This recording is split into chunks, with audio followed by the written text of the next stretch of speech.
up, y'all? It's your boy Chris Collins from Chris C Speaks, and I'm part of the Cool Speak family, and I'm super excited to be chopping it up with y'all. Look, this is part 3 of a 3-part series where we have been celebrating this partnership between myself and Cool Speak, and we've been celebrating the launch of my book, Leadership is a Verb. The first couple of parts were for the students, right? The first time we talked about this, we told students how they can have the confidence to do the amazing. Part 2 was telling students the 2 things that they need to know in order to win. But part 3 is special. Part 3, we're going to switch it up a little bit. We're putting a little razzmatazz on it. Part 3 is for some folks that are near and dear to my heart. Part 3 is strictly for my educators. I'm talking about the folks that are right here in the grind on the day-to-day, putting in the work, making sure that you pour into the lives of young people so to help them become the dopest version of themselves. Today is for you, just for you. Nobody else. This is a special moment where I'm going to pour into you. Look, I promise on everything I love that I'm going to give you all the energy that I got for these next few minutes so that I can pour into you to refill your cup, to recharge your battery so that you can go back out there and win, baby, win. And all I need for you to do is promise that you'll actually live what you learn. I need you to promise that you will take this information and that you'll use it, not to just get a spark for the moment to carry you through the rest of the week, not to just get a spark for right now, for the rest of the semester, but that you will live what you learn and turn these into principles that shape the way you do what you do and do it so well. And y'all want to take a pause and just give a special shout out to all my folks in Kentucky. Shout out to the Kentucky Gear Up program. What up, y'all? I can't wait to kick it with y'all in Lexington. We are going wild out. I want you to get your mind right. I want you to stretch your hamstrings. I want you to get ready because we're going to get down. We're going to get down. We're going to get down because we got to make sure that we stay ready so we don't have to get ready to make sure that we're set up for this major comeback. And tonight, we kicking it off. So shout out to y'all. Make sure in the text chat, y'all show us some love. Let us know where you're from, what city you're from, what school, what program. This is about y'all. So I want to give a special shout out to all the folks in Kentucky. We're going to see y'all tomorrow in person, and I can't wait to act a complete and utter fool. So just know it's going down and we going in. But today I want to talk to you all about 3 things to energize educators. I want to talk about 3 tips that every educator can use to be able to give them a little boost, give them a little je ne sais quoi. You know what I'm saying? Put a little swag back in your step. Get a little cool back in what you do. But first, we got to acknowledge the elephant in the room. Y'all, this past semester's been hard. Look, this past year, this past 2 years, months, whatever. Listen, the pandemic got me more confused than daylight savings time. But this past little bit of time has been hard. So I want you to take a moment. I want you to take a deep breath. And I want you to breathe in.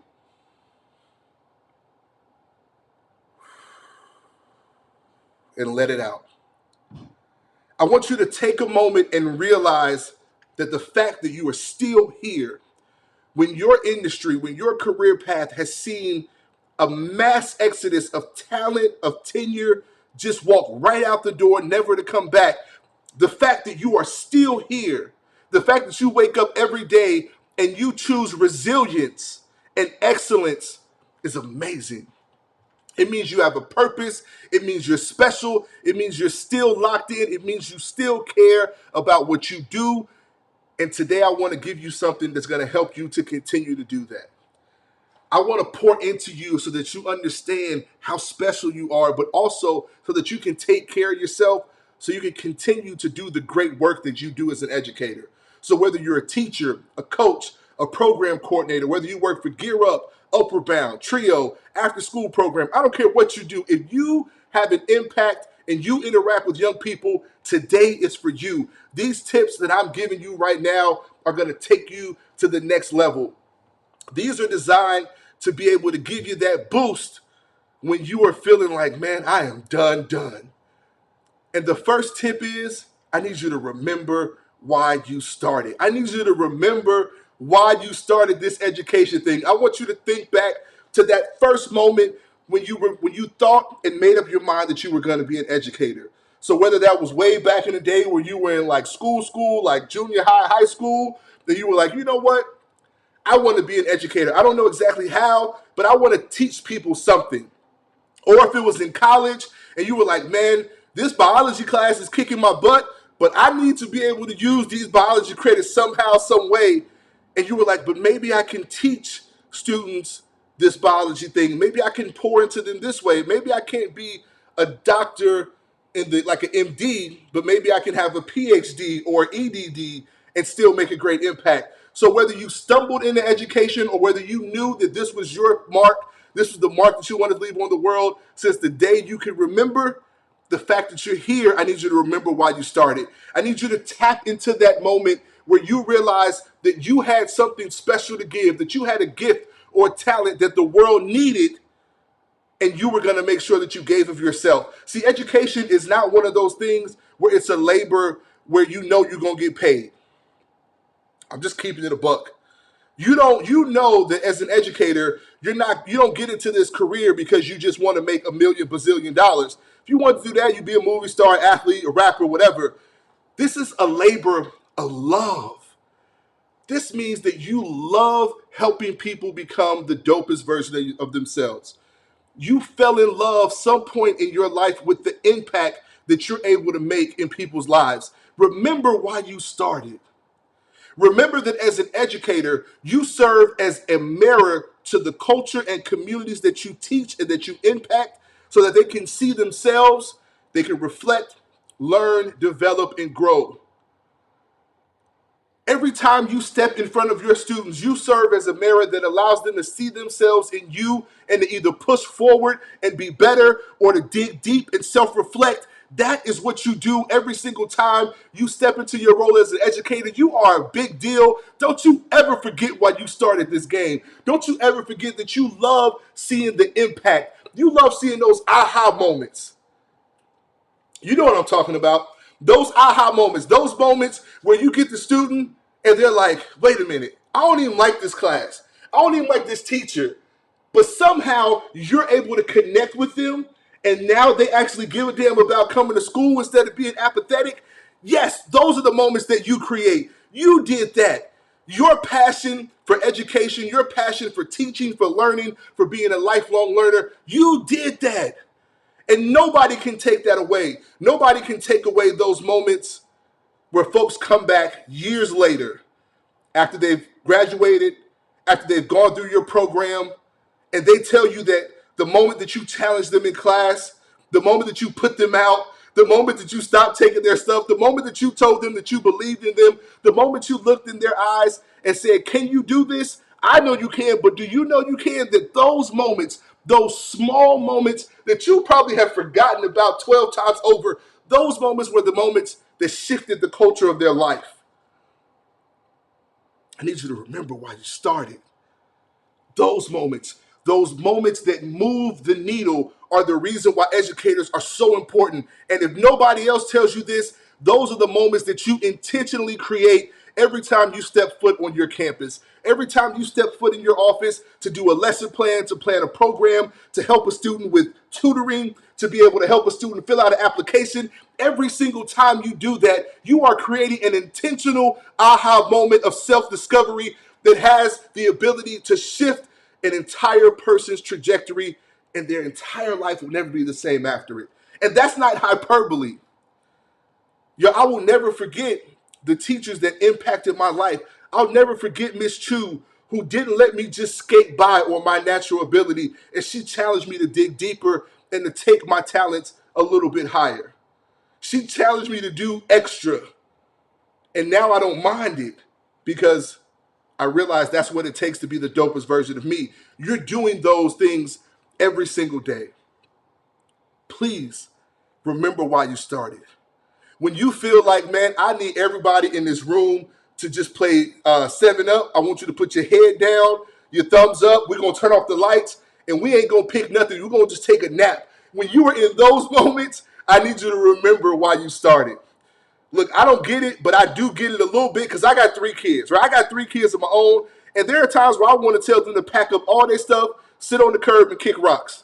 So I can't imagine how it feels to have hundreds of students in your charge with at least one or two of them that you don't like, but you still love and pour into every day.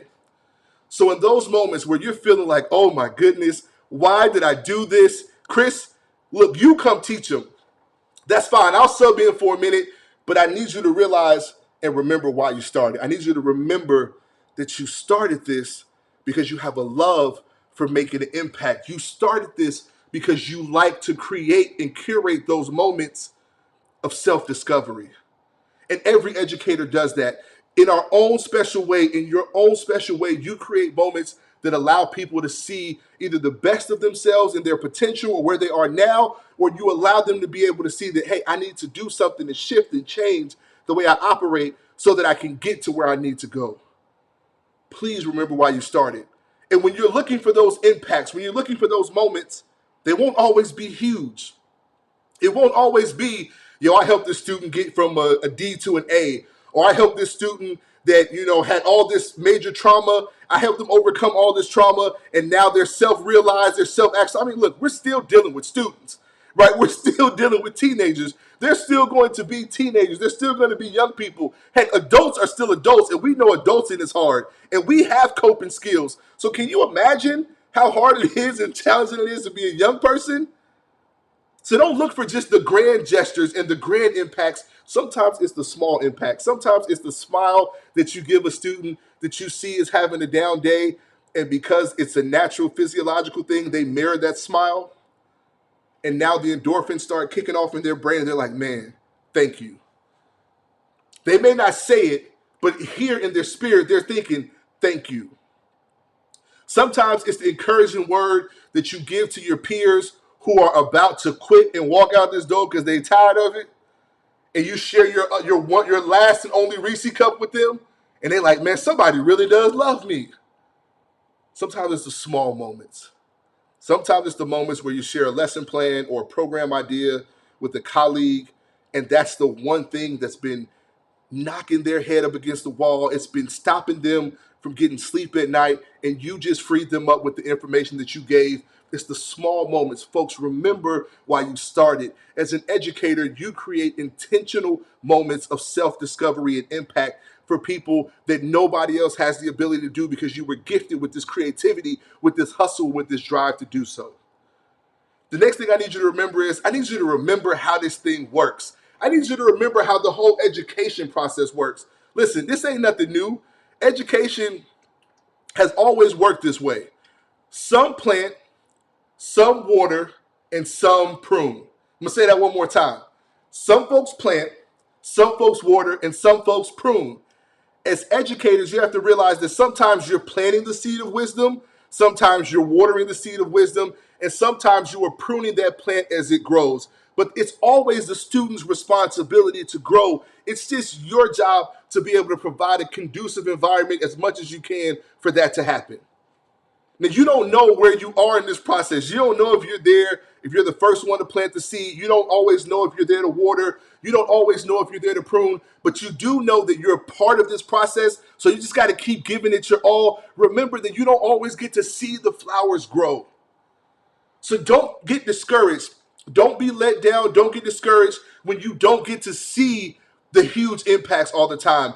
Don't get discouraged when you don't get to see the diploma that you helped when you wrote that letter of recommendation. You don't always get to see the flowers, so you have to be able to take the joy and the ability to plant, water, and prune. And while we're talking about planting, watering, and pruning, let's talk about you. You as an educator, you have to take the time to plant, water, and prune yourself. Man, y'all give way too much for these jobs. I'm talking about y'all pour in 110%. Y'all staying up to 11:30, 12:30 at night, grading papers, writing letters of recommendation, doing paperwork, filing grants, writing all this stuff, planning trips, planning programs, planning tutoring. When do you get a chance to rest? Look, I'm married up, y'all. I'm married way up, way out of my league. And my wife, beautiful, brilliant, she's now going back to get her EDD. She's smarter than I'll ever be. She reads books that I can't even get past the introduction to. But she's also a high-level administrator at a large 6A high school here in Cypress, Texas. She got a big-time job, y'all, which means it comes with big-time responsibilities. It comes with all of the things that you think about. She's putting out fires every day. She's dealing with all the things that you deal with as an educator. She's dealing with the receivement gap. She's dealing with the socioeconomically disadvantaged students. She's dealing with teachers that are dealing with life. Y'all know what it is. Y'all dealing with all of these students and helping them with their life skills, but you still got to deal with your life that is right there waiting on you when you clock out. She's dealing with all of that, plus she's getting the EDD, plus she's a mom, plus she's a wife, plus she has all these extracurricular activities and sorority and all that stuff. When does she get the time to chill? See, the thing about knowing that you have something to give to the world is that sometimes it creates this sense of urgency where you feel like you have to always give. But you have to learn how to shut that off. You have to learn how to step back and be intentional about saying, today, I ain't doing nothing. I'm shutting it all down and I'm focusing on me.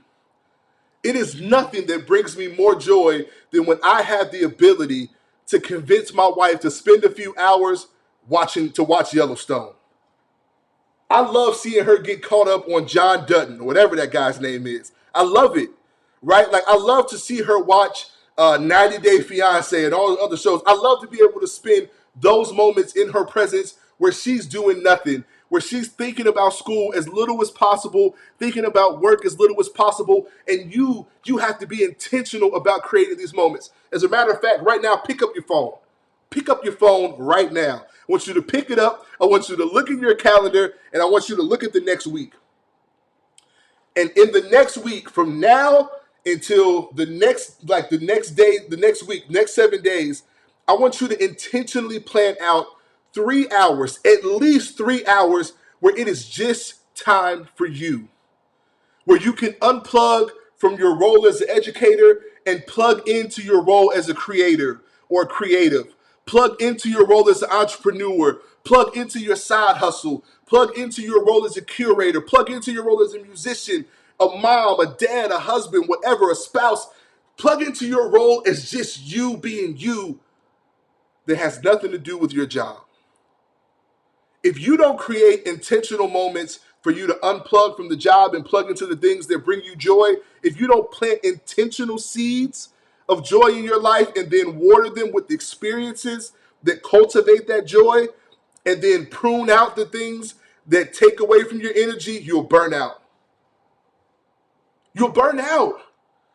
There's always something else to be done. When you die, your inbox will always be full, and they're gonna absolutely post your position. They're gonna send you some cards and a flower, and your position will be posted in a few hours, maybe a few days.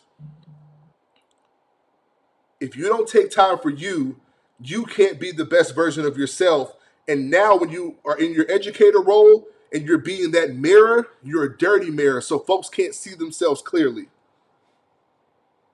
And you've seen those dirty bathroom selfies. They ain't cute.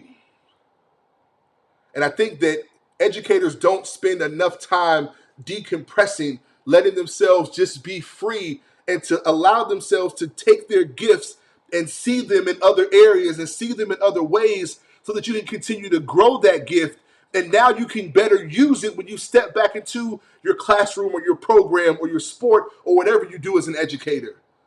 Man, you got to take the time to plant intentional moments of joy, water them with experiences, and then you got to make sure that you prune out the things that are energy and time zappers so that you can be the best version of yourself. Because I'm not going to always be here to pour into you, so you have to be intentional about pouring into yourself. I'm serious about that challenge. I want you to look at your phone, and I want you to plan at least 3 hours for you to just do you, for you to plant, water, and prune yourself.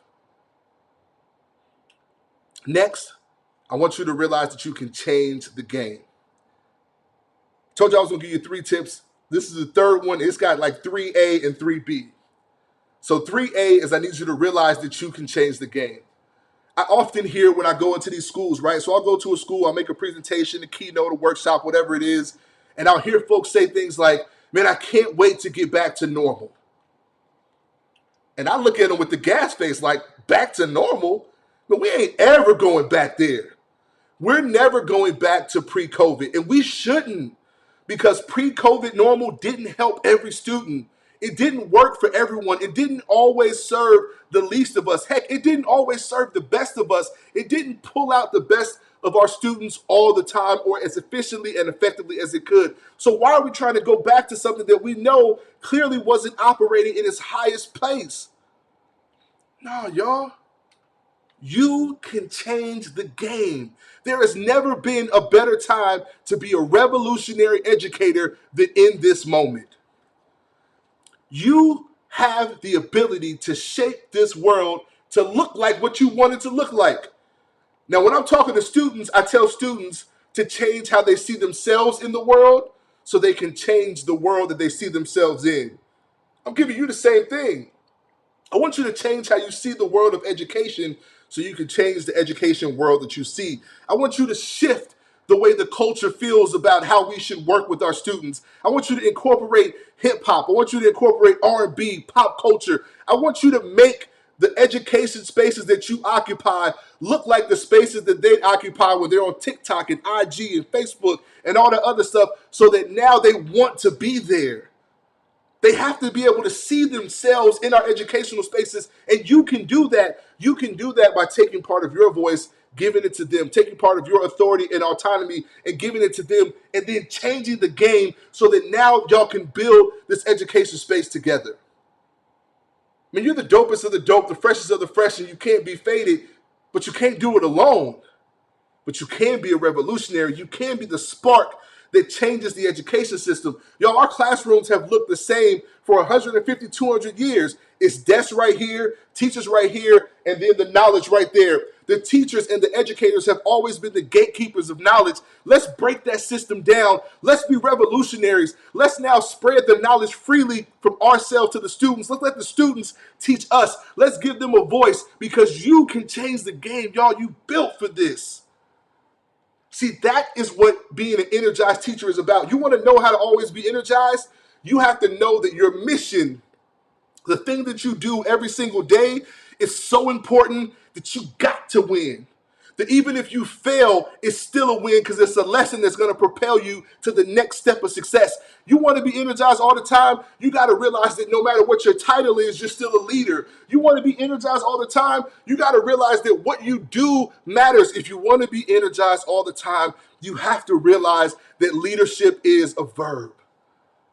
You got to realize that you can change the game and be revolutionary, and that it has nothing to do with your tenure. It has nothing to do with your title. It has nothing to do with how long you've been doing it, who you know, how many students you impact, but it does have everything to do with you making leadership as a verb. It has everything to do with you making sure that you are intentional about creating an impact on your campus, being a positive influence in your community, and taking steps to propel you for the next steps in your career. That's what leadership as a verb is all about. You can change the game if you understand that the game is rigged. So now let's just play and rig it in our favor. Let's change the game. Now is the best time to be an education revolutionary, to be a revolutionary educator. I need you to realize that it's about what you do and the impact that you make in the lives of your students, on your campus, in your community, the steps that you take to propel yourself for the next place in your career. It's about the impact that you make in your life, in your peers' life. This is what it's about, y'all. You can change the game by realizing that you don't have to wait for a certain amount of time or a certain degree or a certain certification. You can do it right now. You're built for this. Look, y'all, I'm almost out of time, but I want to tell you one thing, one last thing, is that I love you like a fat kid love cake. If nobody else tells you that you're great, you're great. If nobody else tells you that you're awesome, you're awesome. If no one else tells you that you're needed, you're needed. If no one else tells you that the work that you do every single day, day in and day out, even when you don't feel like being there, is one of the absolute most essential things to our society, that you are standing in the gap and you are helping to build citizens that make our country great, that you are unlocking the keys to breaking generational curses and showing folks how to go to college, how to go to vocational schools, how to do things that'll change their lives and the lives of their family. If nobody else tell you that you're dope, I'm telling you right now you're dope, and I can't wait to see you on the other side. Kentucky, if you thought this was dope, you wait till we get to Energize and get to vibe off each other tomorrow. Man, once again, I love you like a fat kid love cake. My name is Chris C. Speaks, and I'm out.